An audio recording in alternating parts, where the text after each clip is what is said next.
Gynae রোগের নানা ধরনের সার্জারি আমরা যুগ যুগ ধরে দেখে আসছি সরকারি বা বেসরকারি হাসপাতালে, কিন্তু যত দিন যাচ্ছে আধুনিকতার পাশাপাশি সার্জারির ধরনগুলো আধুনিক হয়েছে। এন্ডোস্কোপিক সার্জারির দিকেই পৃথিবী এগিয়ে যাচ্ছে, বাংলাদেশও সেই একই তাল মিলিয়ে চলছে। আরোগ্য নিকেতনের আজকের বিষয় আমরা দিয়েছি গাইনি রোগে এন্ডোস্কোপিক সার্জারি। এই বিষয়ে কথা বলতে আমাদের স্টুডিওতে উপস্থিত হয়েছেন তিনজন স্বনামধন্য অতিথি। আমাদের সঙ্গে আছেন অধ্যাপক ডাক্তার লাইলা আরজুমান বানু, সভাপতি gynaecological endoscopy society of Bangladesh. সঙ্গে আরও আছেন ডাক্তার শারমিন আব্বাসি, একই সোসাইটির ডেপুটি সায়েন্টিফিক সেক্রেটারি। সঙ্গে আরও যুক্ত হয়েছেন ডাক্তার বিউটি রানী রায়, একই সোসাইটির অফিস সেক্রেটারি। আপনাদের তিনজনকে স্বাগত জানাচ্ছি আমাদের অনুষ্ঠানে। অধ্যাপক লাইলা আরজুমান বানু, আপনার কাছে জানবো যে বাংলাদেশে আপনার হাত ধরেই এন্ডোস্কোপিক সার্জারি শুরু হয়েছে গাইনি রোগের চিকিৎসায়। সেই ইতিহাসটা একটু যদি আপনি শুরু করেন, যে কত আগে শুরু করলেন। ধন্যবাদ। আমি তখন তৎকালীন আইপিজিএমআর, যেটা এখন বঙ্গবন্ধু শেখ মুজিব বিশ্ববিদ্যালয়, তো সেখানে যখন আমি আর্মি থেকে ট্রেনিংয়ে আসলাম, পরে দেখলাম যে ওখানে প্রফেসর টি এ চৌধুরী উনি ডায়াগনস্টিক, যেটা মানে রোগ নির্ণয়ের জন্য যে পদ্ধতিটা, সেটা তখন করছেন। তো দেখে আমার খুব ভালো লাগলো যে এটা তো বেশ একটা নতুন পদ্ধতি। তাছাড়া রোগীকে যে কোনো সময় মানে আমরা যে কোনো বড় অপারেশনের পরেও 24 ঘন্টা বেশি আমার হাসপাতালে থাকতে হয় না। তো এগুলো সব দেখে আমার নিজের একটা মানে খুব অনুসন্ধান ইচ্ছা জাগলো। আমি সিএমএইচে ফিরে তখন প্রথমে ওই শুধু ডায়াগনস্টিকই 100-100-র উপরে করলাম। করার পরে তারপরে আমি ট্রেনিংয়ে গেলাম সিঙ্গাপুরে। তার আগে কিন্তু আমাদের এই ডায়াগনস্টিকটুকুই হতো আমাদের দেশে, কিন্তু কোনো অপারেটিভ কেস হতো না। তো সিঙ্গাপুরে গিয়ে ওখানে ট্রেনিং নিলাম আমরা, প্রি কংগ্রেস ওয়ার্কশপ। তো এসে আমি তখন আমার মানে ল্যাপারোস্কোপিক হিস্টেক্টমি, যেটা হলো যে ল্যাপারোস্কোপির মাধ্যমে জরায়ু অপারেশন করা, সেটা আমি প্রথম কেস করলাম। সেটা ইত্তেফাকে বেরিয়েছিল তখনকার আর কি। তো এরপর থেকে আসলে এই বিষয়টার উপরে আমার একটা অদ্ভুত একটা মানে প্যাশন ছিল যে না, এটা যদি আমরা এখানে উন্নত করতে পারি বা এটা যদি আমরা আরও বেশি এগিয়ে যেতে পারি, তাহলে রোগী প্লাস ডাক্তার সবার জন্য এটা সুবিধা। যেটা বললাম যে অনেক সময় দেখা যায় যে হাসপাতালে বেডে শুয়ে আছে দিনের পর দিন, সে কোনো অস্ত্রোপচারের সুযোগ পাচ্ছে না। তো সেই হিসেবে এখানে কিন্তু দেখা যাচ্ছে যে অনেক রকমের সুবিধা। তো ইতিহাসটাই আমি বেশি বলবো যে তারপর থেকে কিন্তু আমাদের অস্ত্রোপচারের যে যেটা আমরা বলি অপারেটিভ সার্জারি, যে শুধু দেখা না, মানে দেখে কাজও করা, সেই ধরনের সার্জারি আমাদের 95 থেকে আমরা শুরু করেছি এবং এটা অনেক দিন ধরেই মোটামুটিভাবে চলছে। এবং সবচেয়ে মানে ভালো ব্যাপারটা যেটা হয় সেটা হলো যে এখন আমাদের ইয়াং জেনারেশন যারা তরুণী, যেমন এই যে আমাদের শারমিন, বিউটি, তো এরা খুব বেশি ইন্টারেস্ট পেয়েছে। এবং এভাবে দেশের স্ত্রীরোগ বিশেষজ্ঞরাও কিন্তু তারা এখন বুঝে গেছে যে ল্যাপারোস্কোপি ছাড়া আসলে আমাদের কাজ আগানোর কোনো ক্যারিয়ারও দাঁড় করানো যাচ্ছে না, ব্যাপারটা এখন এমন হয়েছে। মানে এখন ল্যাপারোস্কোপি না জানা মানে হলো যে এটা আমাদের গাইনি বিদ্যাটা অসম্পূর্ণ থাকছে। তো কাজে আমার মানে তারপরে আমি ট্রেনিং সেন্টার করলাম, আমাদের বার্ডিমে ট্রেনিং ছিল, আর আমি এখন ল্যাভিডিও ট্রেনিং সেন্টার করেছি। এছাড়া ওজিএসবিতে আমাদের এন্ডোস্কোপি সোসাইটিরও চেয়ারপারসন আমি, আর যেটা আমাদের বাংলাদেশ এন্ডোস্কোপি সোসাইটিরও সভাপতি। তো সেভাবে আমরা ওজিএসবি হাসপাতালের সাহায্যে বা ওজিএসবি হাসপাতালটাকে আমরা একটা ভেন্যু করে এটা আমরা রেগুলার এখন কিন্তু অপারেশন করছি, ওয়ার্কশপ করছি। এবং অনেক সময় আমরা ইন্ডিয়া থেকে, মানে দেশের বাইরে থেকে, ভারত থেকে আমরা স্পেশালিস্ট এনে আমরা দেখাই সবাইকে। যখন কে কী ধরনের অপারেশন করে সেটাও তো জানতে হবে, সেই আর কি। তো আমাদের এটা অনেকগুলো ওয়ার্কশপ হয়েছে এবং খুবই সাকসেসফুল। আমাদের যারা পার্টিসিপেন্ট তারা খুবই এটা মানে স্বীকার করেছে যে না, এখানে খুব ভালো ট্রেনিং হচ্ছে। কারণ ওখানে হচ্ছে আমরা কম পয়সায় সেবা দিই, যেখানে এখন বিউটি আছে ও জিএসবি হাসপাতাল। তো ওখানে যে কোনো একটা ওয়ার্কশপ করতে গেলেই আমরা দেখি যে খুব ভালো সাড়া পাচ্ছি। তো আমার মনে হয় যে এটা আরও দিন দিন বাড়বে। এখন আমাদের বাকি আছে রোবোটিক সার্জারি। রোবট কেনা হয়ে গেলে আমরা তখন রোবোটিক সার্জারি করতে পারবো। ধন্যবাদ। ডাক্তার শারমিন আব্বাসি, আপনার কাছে জানবো যে গাইনির সব রোগের ক্ষেত্রেই কি আসলে এন্ডোস্কোপি করা যায় কিনা, সেটি যদি একটু রোগগুলোর নাম ধরে ধরে যদি একটু বলেন। এটা আসলে রোগীরাও জানতে চায়, খুব মজার একটা কথা। আমরা খুব সহজ ভাষায় একটা কথা বলি যে এন্ডোস্কোপি সার্জারির মাধ্যমে শুধু সিজারিয়ান সেকশন ছাড়া সব করা যায়। মোটামুটি সবই এখন আসলে করা যাচ্ছে বা যায়, সেই জায়গাটি রয়েছে। যেমন আপনি যদি খুব মোটা দুটো দাগে ভাগ করেন, একটা হচ্ছে যে ক্যান্সার এবং ক্যান্সার ছাড়া যে গাইনির অন্যান্য প্রবলেমগুলো আছে, দুটো ভাগেই কিন্তু এন্ডোস্কোপি সার্জারি খুব সাকসেসফুলি হচ্ছে আমাদের দেশে। এবং সবচেয়ে আমি বলবো যে ভালো দিক, পজিটিভ দিক, ঢাকায় যেমন এটার কিছু দক্ষ সার্জন তৈরি হয়ে গেছে, ঠিক তেমনি ঢাকার বাইরে বেশ কতগুলো জায়গাতেও আমরা দক্ষ সার্জন তৈরি করতে পেরেছি, যে ঢাকার বাইরেও যেন সেবাটিকে খুব ভালোভাবে পৌঁছে দেওয়া যায়। গাইনোকোলজিক্যাল মেইন সমস্যার মধ্যে আপনারা জানেন যে ফাইব্রয়েড ইউটেরাস বা জরায়ুতে টিউমার, অথবা জরায়ুতে অ্যাডেনোমায়োসিস এই ধরনের টিউমার, কিংবা ওভারিতে কোনো ধরনের সিস্ট, স্পেশালি আমরা জানি এন্ডোমেট্রিওসিস, বা আমরা দেখেছি চকলেট সিস্ট জাতীয় সিস্ট, অথবা কোনো ক্লিয়ার সিস্ট, অথবা হচ্ছে আমরা সাধারণত প্রি ক্যান্সারাস কিছু কন্ডিশন, এগুলো কিন্তু আমরা হরহামেশাই দেখছি যে হচ্ছে, বা এগুলো খুব সহজভাবে করা যায়। ঠিক তার সাথে যে ক্যান্সারাস কন্ডিশনগুলো আছে, ওভারিতে বিভিন্ন রকম ম্যালিগনেন্সি যদি চিন্তা করা হয়, অথবা সার্ভাইকাল ক্যান্সারও একটা স্টেজ পর্যন্ত, সেটাও কিন্তু খুব সাকসেসফুলি এই সকল অপারেশনের মাধ্যমে করা যাচ্ছে। আবার ধরুন যে হিস্ট্রোস্কোপি, যেটিকে আমরা বলছি যে এই এন্ডোস্কোপি সার্জারি একটা পার্ট, সেখানে কিন্তু জন্মগত ত্রুটি নিয়ে অনেকে জন্মান। আপনারা জানেন যে জরায়ুর নিচের অংশে বা জরায়ুর মাঝখানে জন্মগত ত্রুটি নিয়ে, পর্দা নিয়ে জন্মানো, এই জায়গাগুলোতেও কিন্তু খুব ভালোভাবে এন্ডোস্কোপি সার্জারি সহায়তা করছে। সি অ্যান্ড ট্রিট, আপনি দেখছেন, ডায়াগনোসিস করছেন, সাথে সাথে আপনি ট্রিটমেন্ট দিচ্ছেন। এবং বন্ধ্যাত্ব চিকিৎসার একটা বড় অংশ জুড়েই কিন্তু এই ল্যাপারোস্কোপি এবং হিস্ট্রোস্কোপি সার্জারি আমাদের যেমন রোগ নির্ণয়ে সহায়তা করছে, তেমনি সমাধানের পথকে খুঁজে নেওয়ার ক্ষেত্রেও সহায়তা করছে। এবং কিছু কিছু রোগের ক্ষেত্রে আপনারা জানেন যে ম্যাডাম এবং আমরা পলিসিস্টিক ওভারিয়ান সিনড্রোম সোসাইটির সাথেও আছি। আমাদের এই রোগটিও একটা পর্যায়ে যেয়ে কিন্তু অনেক সময় দেখা যাচ্ছে যে বন্ধ্যাত্ব, পলিসিস্টিক ওভারির প্রবলেম, সেটাকেও কিন্তু এই ল্যাপারোস্কোপি সার্জারির মাধ্যমে আমরা একটা সমাধানের দিকে নিয়ে যাচ্ছি। ধন্যবাদ। ডাক্তার বিউটি রানী রায়, আপনার কাছে জানবো যে সুবিধাগুলো কত রকম, এটি তো আসলে হাসপাতালে থাকার সময়সীমা কমাচ্ছে, খুব ছোট্ট একটি ফুটো করে হয়তো সার্জারিগুলো করা যাচ্ছে, আরও বিস্তারিত যদি বলেন। ল্যাপারোস্কোপিক সার্জারিটাকে মিনিমাল ইনভেসিভ সার্জারি বলা হয়, যেটা আমরা কনভেনশনাল যেটা পেট কেটে অপারেশন করি, এটা একটি বড় ক্ষত থাকে এবং রুগীর সাধারণত পোস্ট অপারেটিভ বা অপারেশন পরবর্তী যেটা রিকভারি, সেটা ডিলেড হয় এবং তার ব্যথা থাকে, অপারেশন পরবর্তী ব্যথাটা অনেক বেশি থাকে।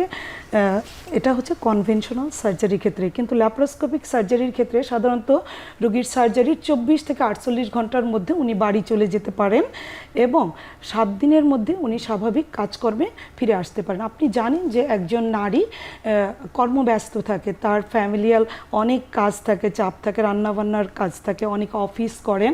সুতরাং তাদের ক্ষেত্রে কিন্তু অপারেশন পরবর্তী রিকভারিটা যদি দ্রুত হয়, সেক্ষেত্রে ওই নারী তার দ্রুত কর্মক্ষমতা ফিরে পায়। এছাড়া অ্যাকচুয়ালি যে কনভেনশনাল যে ওপেন সার্জারিতে হসপিটালে যে হসপিটালে থাকতে হয় বেশি দিন, 3 থেকে 5 দিন, কিন্তু ল্যাপারোস্কোপির ক্ষেত্রে 1 থেকে 2 দিন। তো সেক্ষেত্রে হসপিটাল কস্ট সেটা হসপিটাল কস্টটা কিন্তু কমে যাচ্ছে আলটিমেটলি ল্যাপারোস্কোপিক সার্জারিতে। এবং ঔষধ ব্যবহার, যেটা এই ল্যাপারোস্কোপিক সার্জারি যেহেতু হাতের স্পর্শ ছাড়া একটি সার্জারি, ইকুইপমেন্ট ডিপেন্ডেন্ট সার্জারি, এই জন্য এখানে ইনফেকশন যেটা ওপেন সার্জারির তুলনায় অনেক কম, ইনফেকশনের ঝুঁকি। সুতরাং এই রোগে যদি যন্ত্রপাতির স্টেরিলিটি মেনটেন করা হয়, সাধারণত ইনফেকশন হয় না। তো সেক্ষেত্রে তার ওই নারীর ইনফেকশনের ঝুঁকি কম। এটা একটি খুব গুরুত্বপূর্ণ ব্যাপার। ধন্যবাদ। অধ্যাপক লাইলা, আপনার কাছে জানবো যে তারপরেও এত সুবিধা যেহেতু আছে এন্ডোস্কোপিক সার্জারিতে, জেনারেল সার্জারির মাধ্যমে যে সমস্যাগুলো সমাধান হয়, সেগুলো কি বন্ধ হয়ে গেছে না সেগুলো চলছে? কেন চলছে তাহলে? সেগুলো চলছে। বিশেষ করে আমাদের দেশে এখনও কিছু কিছু ভুল ধারণা আছে। যেমন চিন্তা করা হয় যে এত ছোট ছিদ্র করে কি করে জরায়ুটা বের করে ফেলা যাবে, বা এত বড় অপারেশন দেখা যাবে যে কিছু হয়তো রয়ে গেল। যেন অনেকে এসে জিজ্ঞেস করে যে ম্যাডাম সব তো বের করতে পারবেন না, কিছু থেকে যাবে। এটা একটা একেবারেই ভুল ধারণা যে আমরা অনেক বড় বড় টিউমার সহ জরায়ু অপারেশন করতে পারি, বা অন্য কোনো ধরনের সিস্ট, যেটা আমরা ইদানিং খুব পাই যে ছোট ছোট মেয়েদের দেখা যাচ্ছে যে বিশাল বড় সিস্ট নিয়ে আসছে।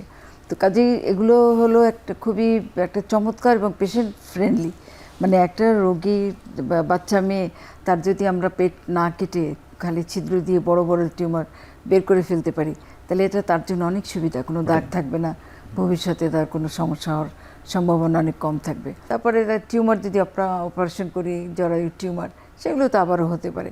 তো এরকম আর কি, যে ভাবে যে এটা বোধহয় পেট কেটে করলে সব কিছু পরিষ্কার হয়ে গেল আর এখানে হয়তো হচ্ছে না, যেটা আসলে ঠিক না।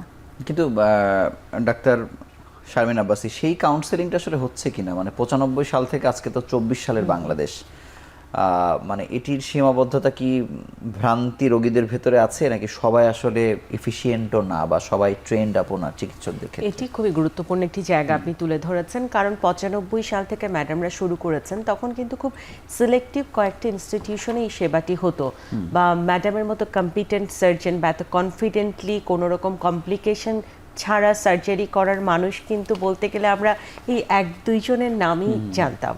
কারণ উনি আমার ডিরেক্ট শিক্ষক, আমরা ওনাকে দেখেছি যে উনি কত কনফিডেন্ট এই সার্জারিগুলো করেছে, এবং রোগীরা উইদাউট এনি কমপ্লিকেশন হাসতে হাসতে বিকেলে বাড়িতে চলে গেছেন। সেই কম্পিটেন্ট সার্জন তৈরির যে জায়গাটা, সেটায় কনফিডেন্স তৈরি করাটা একটু গ্র্যাজুয়ালি স্লোলি, যার ফলে কিন্তু ধরুন একটু প্রত্যন্ত অঞ্চলে উপজেলা স্বাস্থ্য কমপ্লেক্সের যে জায়গাগুলো, সেখানে দক্ষ সার্জন তৈরির জায়গাটা যেমন ধীরে ধীরে এগিয়েছে, এখন হয়তো আছে, ঠিক তেমনি তো তাদেরকে লজিস্টিক সাপোর্টও দিতে হবে। একটা ল্যাপ্রোস্কোপি সেট আপ দেওয়া, সেখানে একটা বাজেট অ্যালোকেশনের বিষয় আছে, আপনি সেখানে সেটা দিতে পারবেন কিনা, সেই অপারেশন থিয়েটারে সেই সাপোর্টটা আছে কিনা, আপনি প্রপার অ্যানেস্থেশিয়ায় অ্যানেস্থেটিক্সকে দিতে পারছেন কিনা, কোনো রকম কমপ্লিকেশনে পড়লে সেখানে আপনি জেনারেল সার্জারির হেল্পটা পাচ্ছেন কিনা, এই সবগুলো জায়গায় কিন্তু ভাবতে হচ্ছে। একদিকে রোগীদেরকে কাউন্সেলিং করা, তাদেরকে বোঝানো, তাদের সুপারস্টেশনের জায়গাটাকে দূর করা, আরেকদিকে দক্ষ সার্জন তৈরি, এবং এই যে আমাদের সরকারি হাসপাতালগুলো রয়েছে প্রান্তিক পর্যায়ে, সেখানে বাজেট অ্যালোকেশন করে এরকম সেট আপ তৈরি করে দেওয়া, এই সবগুলো যে একটা চ্যালেঞ্জ মোকাবেলা করতে চেয়ে আমরা একটু ধীরে এগিয়েছি। কিন্তু এখন সবচেয়ে ভালো দিক হচ্ছে এখন খুব দ্রুত সেট আপগুলো হয়ে যাচ্ছে, এবং একেবারে আমি বলবো যে তৃণমূল পর্যায়েও আমাদের অনেক সার্জন দাঁড়িয়ে যাচ্ছে, যারা খুব কম্পিটেন্টলি এই সার্জারিগুলো করার একটা ভালো ভরসার জায়গা তৈরি করেছেন। এবং শুনে খুশি হবেন যে আমাদের এন্ডোস্কোপি সার্জারিতে আমরা যখন ওজিএসবি হাসপাতালে ওয়ার্কশপগুলোর অ্যারেঞ্জ করি, বাংলাদেশের প্রত্যন্ত অঞ্চল থেকে এবং স্পেশালি ঢাকার বাইরে থেকে অন্য কোনো আমাদের গাইনি ওয়ার্কশপে কিন্তু আমরা এত সার্জনকে আসতে দেখি না, যেটা আমরা আমাদের এই সোসাইটির এন্ডোস্কোপি সার্জারি ট্রেনিংয়ে আমরা দেখি। সো এটা আমরা বলবো যে একটা পজিটিভ দিক বা আশার আলো, যে আমাদের ইয়াং জেনারেশন এখন এখানে তাদের ক্যারিয়ারটা বিল্ড করতে চাচ্ছে। আপনাকে অসংখ্য ধন্যবাদ। আমরা ছোট্ট একটু বিরতি নিয়ে আবার আলোচনায় ফিরছি।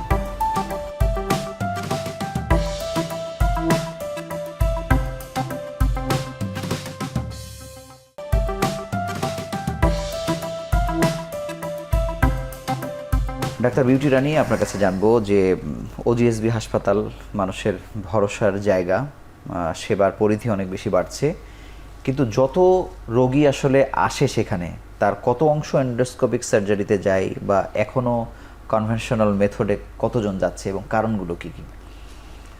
ধন্যবাদ। আসলে ওজিএসবি হসপিটালে কনভেনশনাল সার্জারির পাশাপাশি ল্যাপ্রোস্কোপিক সার্জিক্যাল ডিভিশন এবং ট্রেনিং সেকশন আছে। বিশেষ করে ওজিএসবি, যেটা obstetrical gynaecological society of Bangladesh, সাথে GESB gynae endoscopic society of Bangladesh কোলাবোরেশনে ওজিএসবি হসপিটালে কিছু ট্রেনিং প্রোগ্রাম, যেটা ন্যাশনাল ফ্যাকাল্টি দিয়ে হচ্ছে, এবং কিছু ইন্টারন্যাশনাল ফ্যাকাল্টি এসে সার্জনদের স্কিল ডেভেলপমেন্টের জন্য কন্টিনিউয়াস ট্রেনিং দিচ্ছে। ওই সময়টাতে সাধারণত যে সার্জারিগুলো দেখাচ্ছি বা দেখানো হচ্ছে,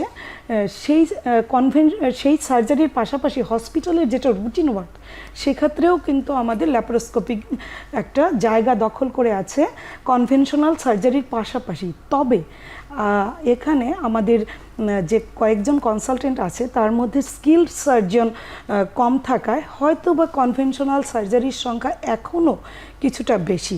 ল্যাপারোস্কোপির জন্য আমরা একটা স্পেশাল ডেট করেছি, যে ডেটে আমরা ল্যাপারোস্কোপিক সার্জারিগুলো সম্পন্ন মানে করি। এটা ফ্রিকোয়েন্টলি প্রতিদিনই করছেন না, সেভাবে করতে পারছেন না, প্রতিদিন সেখানে প্রতিদিন পেশেন্টের উপর ভিত্তি করে ধরুন 10 জন পেশেন্টের সার্জিক্যাল ট্রিটমেন্ট লাগবে, সেক্ষেত্রে হয়তো বা কনভেনশনাল পদ্ধতিতে সেটা হচ্ছে 5 থেকে 6 জন, আর ল্যাপারোস্কোপিক পদ্ধতিতে 3 থেকে 4 জন। আচ্ছা, কারণ এখানে সার্জনদের স্কিলটা একটা ইম্পর্ট্যান্ট ফ্যাক্টর। ধন্যবাদ। অধ্যাপক লায়লা, আপনার কাছে জানবো যে আপনি যেহেতু একেবারে শুরু থেকেই কাজ করছেন বা এটি স্ট্যাবলিশ করেছেন, আপনি সোসাইটির প্রেসিডেন্ট, এই সোসাইটিতে কত মেম্বার যুক্ত হলো এত বছরে, বা কতজনকে আপনি বলতে পারেন যে এতজন আসলে ল্যাপারোস্কোপিক সার্জারি বা হিস্টেরোস্কোপি পারে, বা একটি পারে আরেকটি হয়তো পারে না, এরকম তো একটি সন্নিবেশ আসলে আছে, এটি যদি একটু ব্যাখ্যা দেন। আমরা আসলে যদিও আমাদের সোসাইটির বয়স একেবারে কম নয়, কিন্তু আমরা প্রথম দিকে যেটা হয়েছে যে আমরা মেম্বারশিপ ড্রাইভ যেটাকে বলে, সেটা আমরা খুব একটা করিনি। ওরা যারা ইচ্ছে করে এসছে সেরকম হয়তো তাদেরকে আমরা নিয়েছি, ওয়ার্কশপের মাধ্যমে কিছু মেম্বার আমাদের এসছে। আর এখন আবার কিন্তু ঢাকা ছাড়াও ঢাকার বাইরেও বেশ ভালো কয়েকটা সেন্টার আছে, তো এগুলোকে আমরা সবসময় উৎসাহ দিই। সোসাইটির মেম্বার এখন কত? এখন টোটাল সংখ্যাটা 147 বোঝায়। আচ্ছা, আর আরও তো ছড়িয়ে ছিটিয়ে আছে মেম্বার ছাড়াও। ধন্যবাদ। ডাক্তার শারমিন আব্বাসী, আপনার কাছে জানবো যে বন্ধ্যাত্বের কোন স্টেজে গিয়ে এই সার্জারিটার প্রয়োজন হয়, যেটি আপনারা সাধারণত এন্ডোস্কোপিক পদ্ধতিতে করছেন? এটি আসলে ডিপেন্ড করে পেশেন্টের আসলে কোন ধরনের সমস্যা আছে। যেমন ধরুন যে সাধারণত আমরা যেটা করি যে 1 বছর পার হয়ে গেছে, তাদের কোনো রকম প্রেগন্যান্সি হচ্ছে না, সেই সময় কিন্তু মোটামুটি অন্যান্য যে ট্রিটমেন্টগুলো রোগী পেয়ে আসে, কিন্তু ম্যাক্সিমাম ক্ষেত্রেই দেখবেন যে বন্ধ্যাত্বের চিকিৎসা ফার্মেসি থেকে শুরু হয়, তারপরে সে নিজে কিছু নেয়, বন্ধু বান্ধব এই চিকিৎসায় প্রেগনেন্ট হয়েছে, সেই চিকিৎসাও কিছু পেয়ে আসে, সেখানে দেখা যায় ওষুধ দিয়ে চিকিৎসার একটা পর্ব কিন্তু রোগী অলরেডি পার করে ফেলেছে। সেই জায়গাটিতে সাধারণত যেটা হয় যে 1 বছর ট্রাই করেছে, কনসিভ হচ্ছে না, বন্ধ্যাতে যে বিভিন্ন চিকিৎসা আছে ওষুধ দিয়ে যতটুকু করা যায় সেটাও হয়ে গেছে, তারপরেও যদি না হয় আমরা কিন্তু সেই ধরনের রোগীদেরকে ল্যাপারোস্কোপির আওতায় দিয়ে আসছি। ল্যাপারোস্কোপি করে শুধু আমরা কিন্তু ছেড়ে দিতে চাই না, আমরা এটার সাথে হিস্টেরোস্কোপিকেও যোগ করতে চাই। কারণ আপনারা জানেন যে একটা পেশেন্টের কনসিভ করার জন্য ইউটেরাসের ভেতরের যে অবস্থা সেটা খুব গুরুত্বপূর্ণ একটা বিষয়, সেটাকে দেখার জন্য হিস্টেরোস্কোপি ছাড়া কোনো উপায় নেই। হিস্টেরোস্কোপি একেবারেই জরায়ুর ভেতরের যে অংশগুলো রয়েছে সব কিছু দেখে আসতে পারে, সেখানে কোনো পলিপ আছে কিনা, কোনো টিউমার আছে কিনা, সব কিছু কিন্তু ডায়াগনোস করতে পারে। এবং বন্ধ্যাত্ব চিকিৎসার একটা বড় পার্ট কিন্তু তার টিউব বন্ধ কিনা এটা দেখা, কারণ কোনো কারণে যদি রোগীর টিউব বন্ধ থাকে, দুটো টিউব বন্ধ থাকলে ন্যাচারাল ওয়েতে প্রেগনেন্সির পথ একেবারেই বন্ধ, সেই টিউব বন্ধ কিনা ডায়াগনোসিসের জন্য কিন্তু আমরা দেখা যাচ্ছে যে ল্যাপারোস্কোপি করছি। সেই জায়গাটিতে আমরা বলবো 1 বছর চেষ্টা করছেন, কোনোভাবে কনসিভ হতে পারেনি, বন্ধ্যাত্বের চিকিৎসাও নিয়েছেন, তারপরেও কিছু হয়নি, সেই সকল ক্ষেত্রে একটা ডায়াগনস্টিক ল্যাপারোস্কোপি অ্যান্ড হিস্টেরোস্কোপি এটি আমরা প্রেফার করি। এবং আমাদের হাসপাতালে আমরা যেটা আগামীতে শুরু করতে যাচ্ছি সেটা হচ্ছে যে বন্ধ্যাত্ব রোগীদের অফিস হিস্টেরোস্কোপি, যেটাকে আমরা বলি যে চেম্বারে আসলো পেশেন্টটাকে কাউন্সেলিং করে ওই সময় একটু হিস্টেরোস্কোপি করে দেখে নেওয়া যে তার ভেতরে কোনো রকম সমস্যা আছে কিনা। এবং আমাদের দেশের বাইরে যারা বন্ধ্যাত্ব নিয়ে প্র্যাকটিস করেন, আমাদের পার্শ্ববর্তী দেশগুলো, তারাও কিন্তু রেগুলার এটা করছেন। অতএব সেটা যদি আমরা যোগ করতে পারি, আমি মনে করি যে এটা আরও একটা প্লাস পয়েন্ট হবে আমাদের জন্য। ধন্যবাদ। ডাক্তার বিউটি রানী, আপনার কাছে জানবো যে এটি কি আসলে পোস্ট গ্র্যাজুয়েশনের পরে এই ট্রেনিংগুলো শুরু হয়, বা এমনও কি হয় যে আমাদের যারা MBBS করছে তাদের এই ধরনের কোনো রকম কোনো ওরিয়েন্টেশন আছে, যে এই সার্জারিগুলো সম্পর্কে কোনো ধারণা তাদেরকে দেওয়া হয় কিনা? আসলে প্রশিক্ষণের এরিয়াটা একটু জানতে চাই আর কি, কোন সময় থেকে সে প্রপারলি করতে পারবে? অ্যাকচুয়ালি প্রশিক্ষণের এরিয়াটা যখন একজন গাইনোকোলজিস্ট কমপ্লিটলি উনি গাইনোকোলজিস্ট হয়ে যান, তখন কিন্তু তার মনের ভেতরে আর্জ আসে, যেটা বর্তমানে চলছে যে না, আমি কনভেনশনাল সার্জারির পাশাপাশি ল্যাপারোস্কোপিক সার্জারি শিখব। কিন্তু অ্যাকচুয়ালি কিন্তু এই প্রশিক্ষণের প্রক্রিয়াটা হওয়া উচিত MBBS লেভেলে 3rd ইয়ার থেকে। তবে সেটি হচ্ছে না বাংলাদেশে, সেটা আমাদের দেশে এখনো পর্যন্ত অপর্যাপ্ত। যেমন তারা থার্ড ইয়ার থেকে ওরিয়েন্টেশন পাচ্ছে, যেমন তারা ল্যাপ্রোস্কোপি ওটি অ্যাটেন্ড করছে, কিন্তু ল্যাপ্রোস্কোপি ওটি অ্যাটেন্ড করা আর ল্যাপ্রোস্কোপিক সার্জারিতে দক্ষ হওয়া সম্পূর্ণ আলাদা। তার মানে আমাদের দেশের চিকিৎসকরা তো সেই অর্থে অনেক অনেক পরে গিয়ে আসলে অনেক পরে হাতে কলমে শিখছে। ইভেন FCPS এ এখন যেটা 4 বছর ট্রেনিং আর 1 বছর কোর্স, সেক্ষেত্রেও কিন্তু উনি ট্রেনিং কারিকুলামে উনি ল্যাপ্রোস্কোপিক সার্জারির সাথে সম্পৃক্ত হচ্ছেন, বাট উনি ইন্ডিপেন্ডেন্টলি করতে পারছেন কিনা সেই জিনিসটা কিন্তু এখনো পর্যন্ত ইভ্যালুয়েশন বা এই প্রক্রিয়াটায় কিছুটা গ্যাপ আছে। এই জন্য সাধারণত গাইনোকোলজিস্টরা কমপ্লিট গাইনোকোলজিস্ট হওয়ার পর FCPS পাস করার পর তখন তার নিজের তাগিদেই চিন্তাটা করেন যে হ্যাঁ আমার পেশেন্টকে আমি ভালো আউটকাম আশা করব, হ্যাঁ দিতে চাই। এই জন্য তখন তারা এই ট্রেনিংটা, এই স্কিল বেস ট্রেনিংটা স্বপ্রণোদিত হয়ে করছেন। স্বপ্রণোদিত হয়ে। কিন্তু আমি এখানে অধ্যাপক ডাক্তার লাইলা আরজুমান বানু আপনার কাছে জানতে চাই যে এটি কি এমন হওয়া উচিত না যে রাষ্ট্র ওরিয়েন্টেশনটা অনেক আগে থেকেই দুটোর ব্যাপারেই ভালো করে দেবেন, মানে এটা আমি ইচ্ছা করলাম তাই শিখলাম, ইচ্ছা করলাম না তাই হয়তো। আমি এখানে একটু ভিন্ন মত পোষণ করছি, কারণ হলো কি ল্যাপ্রোস্কোপিক সার্জারি অনেকেই এরকম 2-1 বার দেখা গেছে যে ডাইরেক্ট জাপান থেকে ট্রেনিং নিয়ে এসছেন, তার সত্যিকারের পোস্ট গ্রাজুয়েশন নেই, ওইটাই তার পোস্ট গ্রাজুয়েশন। তাতে সমস্যাটা হয় কি যে অপারেশন করতে গেলে তার জটিলতা হবেই, কমপ্লিকেশন হবে, কিন্তু সে নিজে যদি সেই কমপ্লিকেশনটাকে অপারেশন করতে না হয়, দেখা গেল যে একটা কাজ করতে গিয়ে তার একটা ব্লাডার ইনজুরি হলো, গাট ইনজুরি হলো, তখন দেখা যাবে যে আরেকজন জেনারেল সার্জনকে তাকে ডাকতে হচ্ছে। তো এই জিনিসটা ঠিক না। এই জন্য এটা হচ্ছে যে সুপার স্পেশালিটি টাইপের, আরো অনেক পরে হ্যাঁ সার্জারিতে সে কম্পিটেন্ট হওয়ার পরে আমরা থার্ড ইয়ার ফোর্থ ইয়ার আমরা জেনারেল সার্জারি শুরু করি। তো সে পাস করার পরেও আমাদের জেনারেল সার্জারি ট্রেনিং, যারা সার্জারিতে করবে ট্রেনিং করতে হয়। কিন্তু আমার মনে হয় যে, এবং এটা আমরা প্র্যাকটিক্যালিও দেখেছি, যে একজন যিনি FCPS পাস করে বা MS পাস করে সার্জারি দিয়ে তারপরে যদি উনি ট্রেনিংয়ে আসেন, ল্যাপ্রোস্কোপি ট্রেনিংয়ে আসেন, তাহলে সেই ট্রেনিংটা অনেক ভালো হয়।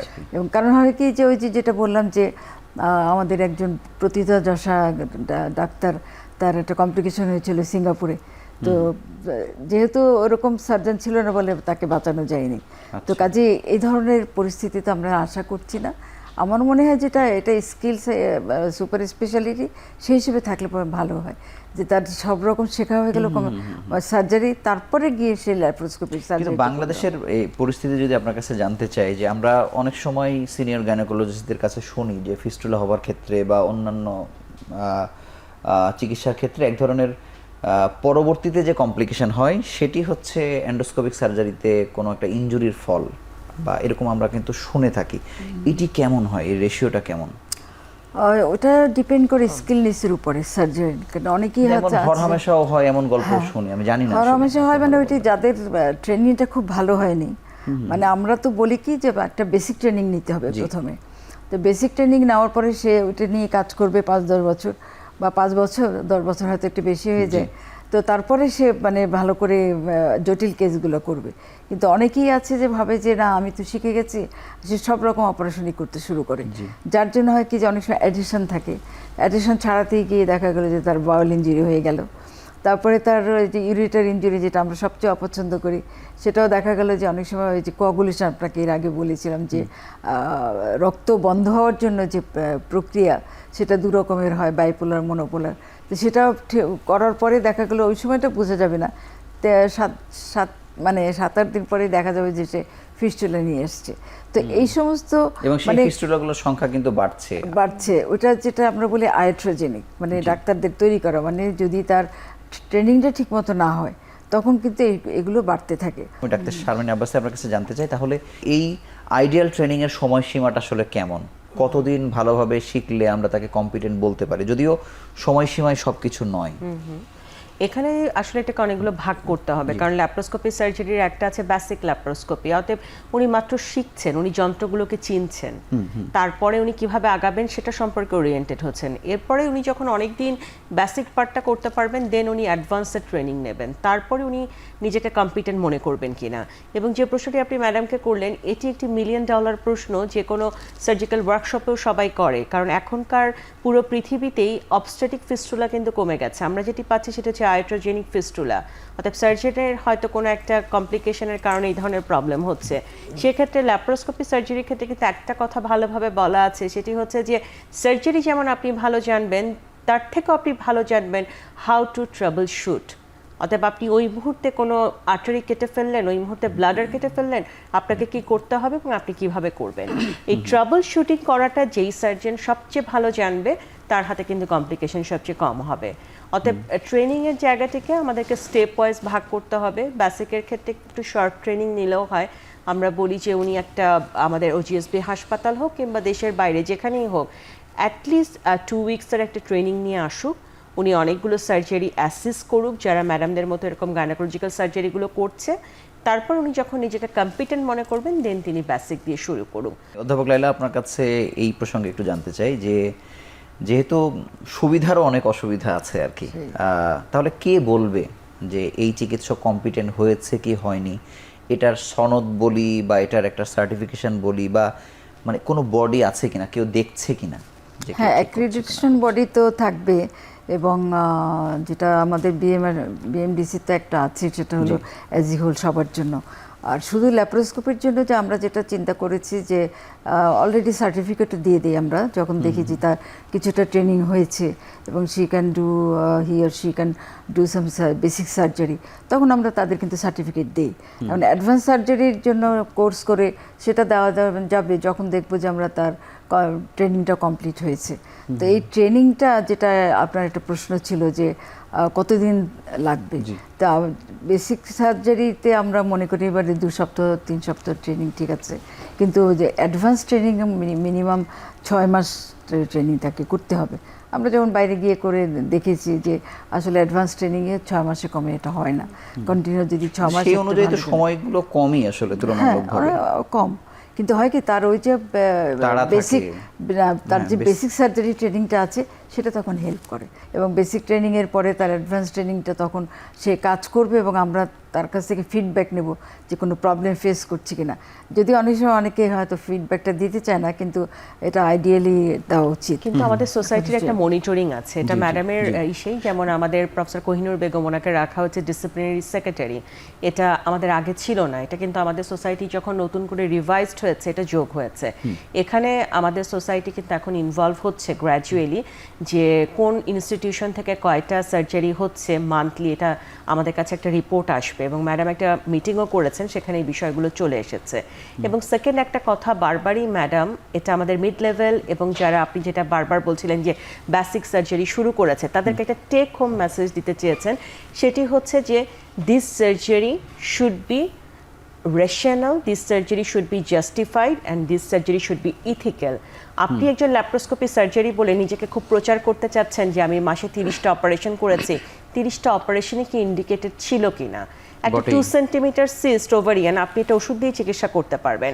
আপনি আজকে ল্যাপ্রোস্কোপি সার্জারি জানেন দেখি সেটা আপনাকে সার্জারি করতে হবে, নট দ্যাট। যেমন জরায়ু ফেলে দেওয়ার ক্ষেত্রে আমরা এরকম প্রচুর হরহামেশা এরকম তো সেখানে কিন্তু একটা ফলো আপ করা কিংবা সেটা জাস্টিফাইড হচ্ছে কিনা দেখার জন্য, মানে এই বডিটা কি এই সোসাইটি নাকি এর বাইরে অন্য কেউ, এখন বিএমডিসি বা অন্য পর্যন্ত কেউ আমরা আছে? যেটা দেখেছি যে আমাদের সোসাইটি, ম্যাডাম আরেকটু অ্যাড করবে, ম্যাডাম যদি অ্যাড না করেন। ঠিক আছে, এটা আমরা আসলে এখন আমাদের সোসাইটি থেকে দিচ্ছি, তো এটা একসময় হয়তো বা জেনারেলাইজড একটা অ্যাক্রিডিটেশন বডি থাকবে, আর বাইরে থেকে যারা নিয়ে আসছেন সেটা সেই ইনস্টিটিউটের হ্যাঁ, তারা তো অবশ্যই আরেকটা হচ্ছে যে কোনো কিছু গোপন থাকে না, কেউ যদি ট্রেনিং কম করে সার্জারি করে সেখানে কমপ্লিকেশন হয়, এবং রোগীও যেমন জেনে যায়, আমরা সোসাইটির মানুষজনও জেনে যাই যে আসলে পারফেক্টলি সার্জারি সেই ইনস্টিটিউশনে হচ্ছে না। বটে। আপনাকে অসংখ্য ধন্যবাদ। আমরা আরো একটি ছোট্ট বিরতি নিয়ে আবার আলোচনা ফিরছি।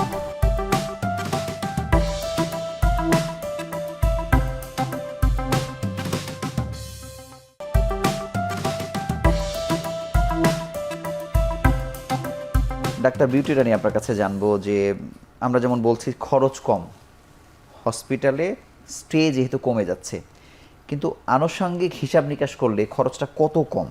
মানে এন্ডোস্কোপিক সার্জারিকে আমরা হয়তো আমি 100 টাকা বললে, আমি কনভেনশনাল সার্জারি আসলে কি আমার 200 টাকা লাগছে না 250 টাকা লাগছে, এটির একটি ধারণা দিতে পারেন কিনা? জি, আমি আসলে খরচ কম বলতে বুঝাচ্ছি এন্ডোস্কোপিক সার্জারি তো একটা ঝামেলাহীন, মানে সেটি তো একটা আছে, একটা অ্যাডভান্স ইকুইপমেন্ট দিয়ে করা হয়, সুতরাং এখানে যে সার্জিক্যাল ইকুইপমেন্ট ব্যবহার করা হয় এগুলো হাই কস্ট, সুতরাং এই জন্য কিছুটা হয়তোবা সার্জিক্যাল যে খরচটা বেশি, কিন্তু পেশেন্টের রিকভারি চিন্তা করলে যদি তার অ্যান্টিবায়োটিক কম লাগে, তাকে থাকতে কম হয়, হসপিটাল স্টেটা কম হয়, তার পোস্ট অপারেটিভ পেইন ম্যানেজমেন্টে ঔষধ ব্যবহার কম লাগে, তার অ্যান্টিবায়োটিকের ইউজ কম লাগে, তাহলে তো আলটিমেটলি তার খরচ কম হয়ে যায়। যেমন যদি আমি বলি যে একটা ল্যাপারোস্কোপিক জরায়ু অপারেশন, সেক্ষেত্রে 40,000 টাকা লাগলো, কিন্তু পেট যেটা পেট কেটে যেটা জরায়ু অপারেশন তাতে 25 থেকে 30,000 টাকা লাগলো, কিন্তু তার যে ঔষধের যে আনুষঙ্গিক কস্ট এবং সুসার ম্যাটেরিয়ালস, সেলাইয়ের যে সুতার বা তার যে হ্যাসেল, সেগুলো তার যে কমলো হ্যাসেল এবং তার 6 সপ্তাহ পেইন থাকবে, এটাই স্বাভাবিক। মানে আপনি বলছেন যে পরোক্ষ প্রভাবের দিক থেকে সে অনেক বেশি আরাম পেল, কিন্তু খরচটা অবশ্যই এখানে তাকে বেশি করতে হচ্ছে আর কি। এটাও তো ঠিক, অপারেশনের সময় কিছুটা মনে হচ্ছে বেশি, কিন্তু আলটিমেটলি যদি ইভ্যালুয়েশন করা হয়, কম্পারিজন করা হয়, তাহলে দেখা যায় যে অ্যাকচুয়ালি তার খরচ কম হয় এবং সে অনেক ভালো থাকতে পারে। এটা যেমন 7 দিন পর পেশেন্ট যখন আমাদের চেম্বারে আসে তখন কিন্তু সোজা হয়ে হেঁটে আসে।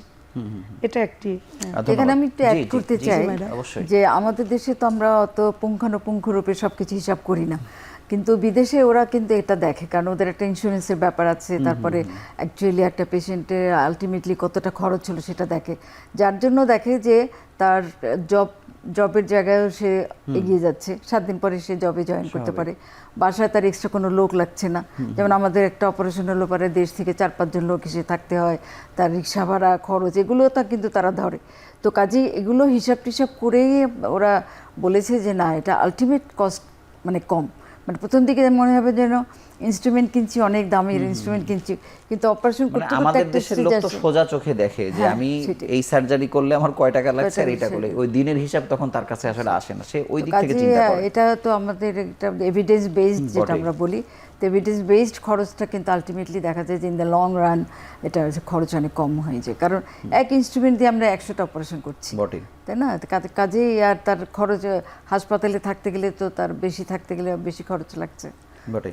আপনার কাছে আরো একটু জানতে চাই যে আমরা যেই সেবাই বাংলাদেশে নিয়ে আসি না কেন, আজকে যদি একটা রোবট আমরা নিয়ে চলে আসি, সেটা হয়তো আমি একটি সেন্টার বা 2টি সেন্টারে হয়তো সীমাবদ্ধ থাকলো, কিন্তু এই যে 1995 সালে বাংলাদেশে শুরু হওয়া এই সার্জারিটি, ল্যাপারোস্কোপিক সার্জারি বা এন্ডোস্কোপিক যেভাবে বলি না কেন, এটি বাংলাদেশে কতদূর পর্যন্ত ছড়ালো, বা আমাদের সরকারি হাসপাতালগুলো এটার সঙ্গে কতটা ফ্রেন্ডলি হলো বা ইউজ টু হতে পারলো?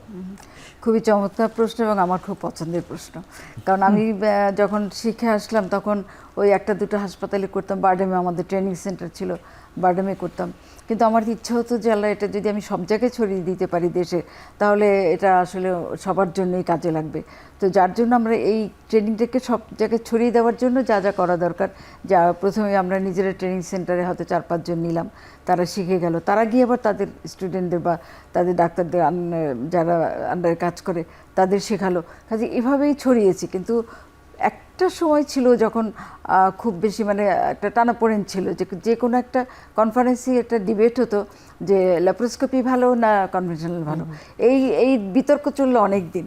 তো এই বিতর্কের পরে যখন দেখা গেল যে ল্যাপারোস্কোপি যে ভালো তার সম্বন্ধে কোনো সন্দেহ নেই, তারপরে এটা একদম ছড়িয়েছে। যেমন আমাদের দেশেও তাই, পেশেন্টকে যখন আমরা কাউন্সিলিং করি তখন কিন্তু কনভারসেশনটা খুব ভালো করে বলতে হবে, এবং আমি তো লিখিয়ে নেই, কারণ হয় কেন তো পরে বলছে হ্যাঁ আপনি বলছিলেন পেট ফুটা করে করবেন, কেন কাটতে হলো। তো এটা আমাদের বলতে হবে যে প্রত্যেকটা পেশেন্টেরই যে কোনো সময় হয়তো তার ট্র্যাডিশনাল মেথডে অপারেশন লাগতে পারে, ভিতরে খুবই খারাপ, আমরা ভিতরে ঢুকতেই পারছি না, অথবা তার অন্যান্য যেটা বাউল, তারপর ইনজুরির সম্ভাবনা আছে, ইউরেটারি ইনজুরির সম্ভাবনা, সেসব ক্ষেত্রে কিন্তু আমরা আগে থেকে বলে নেই মানে কি আমরা একদম ভালো করে লিখিয়ে নেওয়া উচিত, কারণ আমাদের যা হয় আমাদের এটা একটা জাতিগত ব্যাপার যে আমরা সব কিছু ভুলে যাই খুব তাড়াতাড়ি। তো কাছে এটা সব পরে কমপ্লেইন গণমাধ্যমে চলে আসলো ভুল চিকিৎসায় রোগীর মৃত্যু। তবে অবশ্যই মানে এখানে চিকিৎসককে 2টি বিষয়ে সমানভাবে পারদর্শী হতে হবে, যখন যেদিকে লাগবে তিনি যেন সেটি মেকআপ করতে পারেন। আপনি যেমন প্রথমে বলছিলেন যে অন্য একজন সার্জনকে মাঝপথে এসে ডেকে নিয়ে আসা, যেটি সরকারি হাসপাতালগুলোতে আমরা শুনে থাকি, সার্জনরাই আমাদেরকে বলে থাকেন। ডাক্তার শারমিন আব্বাসী, আপনার কাছে আমি জানতে চাই যে এই যে ডিবেটের কথা আপা বলছেন অনেক দিন ধরে, তারপরেও 147 জন মেম্বার আসলে হয়েছে। আমরা কিন্তু দেখি যে বাংলাদেশে গাইনি বিশেষজ্ঞরা সব থেকে বেশি সংখ্যায় যারা প্রত্যন্ত অঞ্চল পর্যন্ত ছড়িয়ে আছে। বিশেষজ্ঞ ঠিক না, মানে সার্জারি বা প্রসব বা সিজারিয়ান করতে পারছেন, কিন্তু এই এত সংখ্যক বিশেষজ্ঞ গাইনোকোলজিস্টদের মধ্যে 147 সংখ্যাটি আসলে অনেক কম কিনা, বা আসলে এটার বাইরেও অনেক আছে কিনা, বা এটি আরও বাড়ানোর উপায় কি? প্রথমত হিসেবটা আসলে ওভাবে আসবে 3,500 ওজিএসবি মেম্বার, সাধারণত জি, যারা জি, জি, ওজিএসবি জি। মেম্বার তারা তো সবাই পোস্ট গ্রাজুয়েশন করা, করা। তাদের মধ্যে থেকেই তারা কিন্তু আসলে এই ট্রেনিং এ আসছে। বটেই। তো এখানে আসলে এটি সোসাইটির ড্রাইভের উপর নির্ভরশীল, কারণ এই সোসাইটিটার বয়স অনেক বেশি। আবার ধরুন এর থেকে অনেক কম, আমরা দুজন যে সোসাইটিটা করি পিসিও সোসাইটি, এখানে আমাদের মেম্বার হয়তো 400-500 খুব সহজে হয়ে যাচ্ছে, কারণ আমরা হয়তো 2020-এ সেটা প্রস্তাব করার পর থেকে আমরা খুব মেম্বার ড্রাইভ দিয়েছি। So it depends on the membership drive. কিন্তু সার্জনের সংখ্যা কিন্তু এর থেকে আরো বেশি হবে ঢাকা এবং ঢাকার বাইরে যদি আমরা হিসেব তারা করি। হয়তো এনলিস্টেড হয়নি। হ্যাঁ, তারা এখানে এটা শুধু দেওয়া হচ্ছে সোসাইটির কারা মেম্বার হচ্ছে, কারণ এখানে অনেকে মনে করে যে হ্যাঁ 10-20 হাজার টাকার মতো লাগবে, আমি হব কিনা, আজকে হব না কালকে হব, একটা রিল্যাক্টেন্সি কাজ করে, বা ঢাকায় যখন আসবো তখন হব। এটা দিয়ে আসলে সোসাইটির কার্যক্রমকে আমরা ব্যাখ্যা করতে পারবো না। হয় আমাদের সাংবাদিকদের সোসাইটিতেও আছে যে অনেক বছর বয়স, আমরা যেটা কিন্তু করব সংখ্যা যে হয়তো এটা কম। ড্রাইভ আমরা দিচ্ছি, যেহেতু আমাদের সোসাইটিটা নতুন করে রিভাইজড হয়েছে, এবং আমরা আশা করছি যে খুব অল্প কয়েকদিনের মধ্যেই আসলে আমরা আরো পাবো মেম্বার। কিন্তু মেম্বারশিপের জায়গাটির থেকে ইম্পর্টেন্ট হচ্ছে কম্পিটেন্ট সার্জন তৈরি হচ্ছে কিনা, সেই জায়গাটি, সেটার জন্য পর্যাপ্ত ট্রেনিং হচ্ছে কিনা। গাইনোকোলজিক্যাল এন্ডোস্কোপি সোসাইটি যেভাবে ট্রেনিং এর অ্যারেঞ্জ করছে, বাংলাদেশের কিন্তু অন্য কোনো সোসাইটির আন্ডারে এভাবে আমরা ট্রেনিং দিতে দেখছি না। তারা একই দিকে আমাদেরকে এন্ডোস্কোপি সার্জারি সেফলি করার জন্য যে বেসিক ট্রেনিং দরকার সেটা দিচ্ছে, অ্যাডভান্স দিচ্ছে, এবং আপনারা জানেন যে খুব কঠিন একটা ডিজিজ এন্ডোমেট্রিওসিস, সেটার সেফ সার্জারি কিভাবে হবে সেটার জন্য কিন্তু এই সার্জারি সম্পৃক্ত। ফার্টিলিটি রক্ষা করে আমরা কিভাবে জরায়ু এবং ওভারি সার্জারি করতে পারি সেটা করার ক্ষেত্রেও এই সোসাইটি পায়োনিয়ার।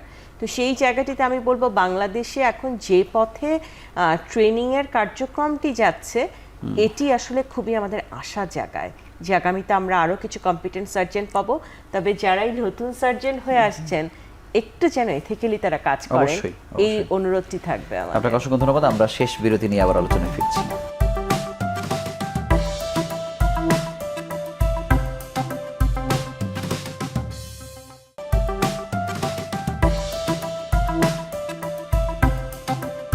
ডাক্তার বিউটি রানী রায়, আমরা ক্যান্সারের প্রসঙ্গটি আসলে খুব কম আলোচনা করেছি।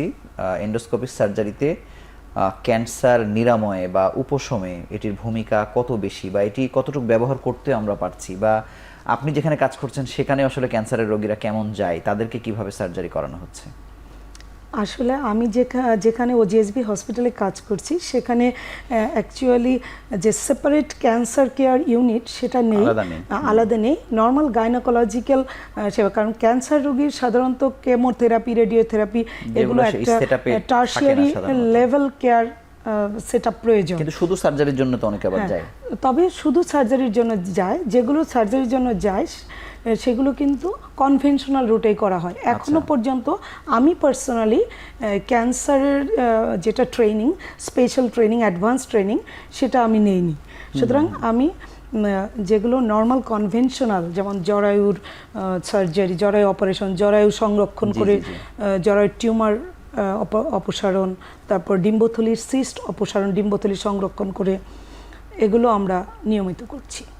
অধ্যাপক লাইলা, আপনার কাছে জানতে চাই যে এটি কি এমনি রোগের ক্ষেত্রে, মানে ক্যান্সার বাদে, সেটি কি কম্পারেটিভলি ইজি কিনা, বা হচ্ছে যখন ক্যান্সারের প্রসঙ্গ যখন আসছে এন্ডোস্কোপিক সার্জারিতে, সেটির জন্য আরও এক্সট্রা ট্রেনিং দরকার কিনা? এখানেও কিছু বলার আছে। যেমন এক বিতর্কে আমাদের অনেক সময় চলে গেছিল, এখনও তারপর কিন্তু আরেকটা বিতর্ক হয়েছে যে ক্যান্সারের জন্য কোন সিস্টেমটা ভালো, ট্র্যাডিশনাল সিস্টেম নাকি ল্যাপ্রোস্কোপি। এটা নিয়ে অনেক বিতর্ক, অনেক এবং একটা সময় একদম তারা ডিক্লেয়ার করে দিল অনকোলজি সোসাইটি যে না, ক্যান্সারের জন্য সবচেয়ে ভালো হচ্ছে পেট কেটে অপারেশন করা। কিন্তু আমাদের প্রতিবেশী দেশে এমন এক সার্জন আছে যারা ক্যান্সারের জন্য তারা কিন্তু ল্যাপ্রোস্কোপি ছাড়া অন্য অপারেশন করে না, এবং দেখা গেছে যে সেটা যথেষ্ট নিরাপদ এবং যথেষ্ট তার রেজাল্ট ভালো হয়।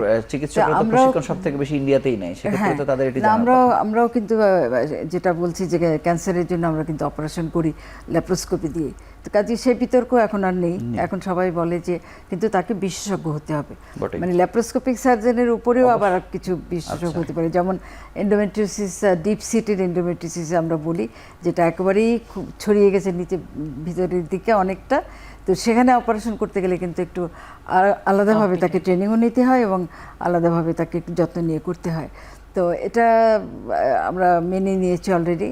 আর আরেকটা প্রশ্ন ছিল যে কনভেনশনাল পদ্ধতি ভালো কিনা, এবং ম্যাডাম যে কোনটা সার্জনের বলেছিলেন? কথা বললেন উনি কিন্তু ইউট্রাইন ট্রান্সপ্ল্যান্ট, ম্যাডাম ওটা যদি একটু অ্যাড করেন আপনি।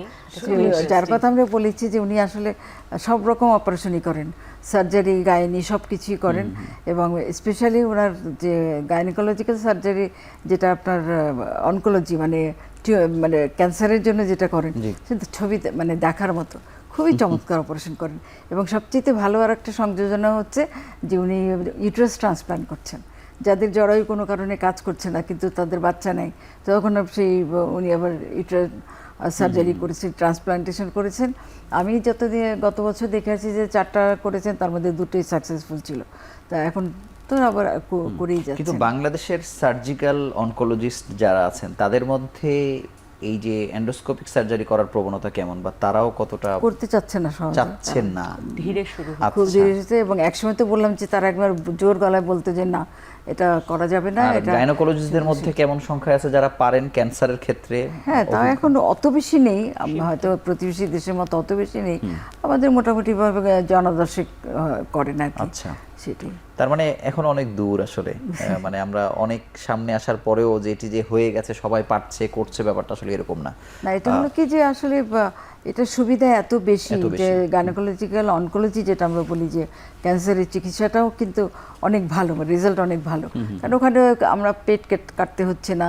আর একটা জিনিস যেটা আমরা ওই যে লিম্ফ নোড বলে, সেই লিম্ফ নোড ডিসেকশন, সেটা কিন্তু ল্যাপ্রোস্কোপি দিয়ে সবচেয়ে ভালো হয়, কারণ ওটা ল্যাপ্রোস্কোপি দিয়ে আমরা অনেক দূর যেতে পারি, যেটা আমরা অনেক সময় আছে যে অপারেশন এমনি অপারেশন করে যেতে পারি না। তো কাজে এটাও সুবিধা, এবং একসময় এরকমও হবে যে তখনও দেখা যাবে যে ক্যান্সার সার্জারি কিন্তু ল্যাপ্রোস্কোপির মাধ্যমেই হচ্ছে। এটা হবে। একটা জিনিস এখানে একটু অ্যাড করি, সেটা হচ্ছে যে পারফেক্ট রেফারাল খুব দরকার। আমি হয়তো ওই সার্জারিটাকে খুব কমপ্লিকেটেড মনে করছি আমার কম্পিটেন্সি অনুযায়ী। আমি মনে করি যে আমি যদি এটাকে লায়লা ম্যাডামের কাছে রেফার করি, পেশেন্টটা আরও পারফেক্টলি ম্যানেজ হবে। এই মানসিকতা এবং এই ইগো প্রবলেম থেকে রেফারেলের সবথেকে বড় সমস্যা তো আপনি যে বিষয়ে বিশেষজ্ঞ বন্ধুত্বে আমরা দেখেছি যে 15 বছর ধরে একটা রোগী ঘুরছে, ঢাকায় এসেই তিনি কনসিপ্ট করেছেন। আমাদেরকে এই ইগো প্রবলেম থেকে বের হলে রোগী কিন্তু হেল্প হবে, সেটা আমাদের মাথায় রাখতে হবে। এবং যেটাকে আমরা বলি এখন গ্রুপ প্র্যাকটিস। আমি পারবো না একটা জিনিস আমি বিউটির কাছে পাঠাবো, বিউটি পারবে না, বিউটি লায়লা ম্যাডামের কাছে দেবে। বাংলাদেশে এই গ্রুপ প্র্যাকটিসটা যখন পারফেক্টলি চলবে, এন্ডোস্কোপি সার্জারি আরো সেফলি আরো দ্রুত বিস্তৃত হবে, খুব দ্রুত। আমি 1 মিনিটে অনুষ্ঠান শেষ করতে চাই। অধ্যাপক লায়লা, আপনার কাছে প্রেসিডেন্ট হিসেবে জানতে চাই যে অনেক হতাশার মধ্যেও অনেক আশা যে এত দূর পর্যন্ত এসেছে এন্ডোস্কোপিক সার্জারি, এই জায়গায় দাঁড়িয়ে অন্তত এটি আরও ছড়িয়ে দেওয়ার ক্ষেত্রে সরকারের সাথে বসা, পলিসি মেক করা, বা আর কোন কাজগুলো বাকি যেগুলো করা উচিত বলে মনে করছেন? আসলে আমাদের এখন বেশি দরকার ট্রেনিংটা, কারণ আমি প্রায় বড় মেডিকেল কলেজগুলো যেগুলো পুরনো 8টা মেডিকেল কলেজ আমি জানি যে সেখানে পুরো সেট আছে, এবং গভর্নমেন্ট কিন্তু এটা খুব মানে অনুপ্রাণিত করেছিল যে ল্যাপ্রোস্কোপি সার্জারিটা খুব তাড়াতাড়ি ছড়িয়ে যাবে। কিন্তু কেন যেন হলো যে অনেক সময় আমি পরীক্ষা নিতে গিয়ে দেখেছি যে ল্যাপ্রোস্কোপিক সার্জারি সুন্দর কাপড় দিয়ে ঢেকে রেখে রেখেছে, মানে ইনস্ট্রুমেন্টগুলো সেটার কোনো ইউজ হচ্ছে না। তো আমাদের দেশে যেটা হয়, যেটা একটু ভুল আমি মনে করি, যে সেটা হলো যে একটা যন্ত্রপাতি কেনার আগে যে তাকে প্রশিক্ষণ দেওয়া, তারপরে যন্ত্র কেনা, এটা হলো সবচেয়ে কাজের কথা। নাহলে দেখা যায় যে যন্ত্রপাতি কেনা হচ্ছে কিন্তু কেউ মানে জানে না বলে সরকারিতে কেনায় অনেক মজা আছে, হ্যাঁ, কিন্তু আগে কেনা হয় এত চমৎকার চমৎকার ইনস্ট্রুমেন্ট কেনা হয়েছে, হিস্ট্রোস্কোপি সব জায়গায় আছে, ল্যাপ্রোস্কোপিও সব জায়গায় আছে, কিন্তু সেগুলো ইউজ হচ্ছে না। তো কাজেই আমার মনে হয় যে ওখানে যদি হিসাব করে একদম সিরিয়াল অনুযায়ী যদি তাদের ট্রেনিং দেওয়া হতো, ট্রেনিং তো আমাদের দেশে এখন আমরা খুব ভালো ট্রেনিং জানেন, তাকে যদি মেশিনের কাছে রাখা হতো, হ্যাঁ, ওরকমই আর কি, ট্রেনিং না দিলে তো তাকে রাখা যাবে না আর কি। তো আমাদের এখানে ওজিএসবিতে আমাদের খুব ভালো ট্রেনিং হচ্ছে, তো অন্তত আমাদের দেশের ট্রেনিংটাও যদি পুরোপুরি করে এটা চালু রাখা যেত তাহলে এক ভালো কাজ হতো। পেশার গ্রুপ হিসেবে তো ওজিএসবি অনেক ভালো রোল প্লে করে আর কি। আশা করছি যে আগামীতে অনেক সমস্যার সমাধান হবে। আপনাদের 3জনকে আমাদের সঙ্গে যুক্ত হওয়ার জন্য আন্তরিকভাবে অভিনন্দন জানাচ্ছি।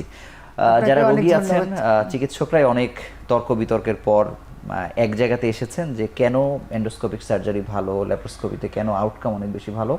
আপনি একজন রোগী হিসেবে হাসপাতালে গাইনোকোলজিক্যাল সমস্যা নিয়ে যখন সার্জারিতে যাচ্ছেন তখন আপনি পুঙ্খানুপুঙ্খ রূপে জেনে নিন যে আপনার জন্য কোনটি ভালো। তবে অবশ্যই সার্জারিতে যাবার আগে তিনি ইফিশিয়েন্ট কিনা, আপনার পথে যেভাবে তাকে বেছে নেওয়া সম্ভব সেটি অবশ্যই আপনার বেছে নেওয়া প্রয়োজন, তাহলে আপনি সুরক্ষিত থাকবেন। অন্তত এই ছিল আজকের পর্বে। আগামী পর্বে আবারও নতুন কোনো বিষয় নিয়ে হাজির হব। সেই সময় পর্যন্ত ভালো থাকুন, সুস্থ থাকুন।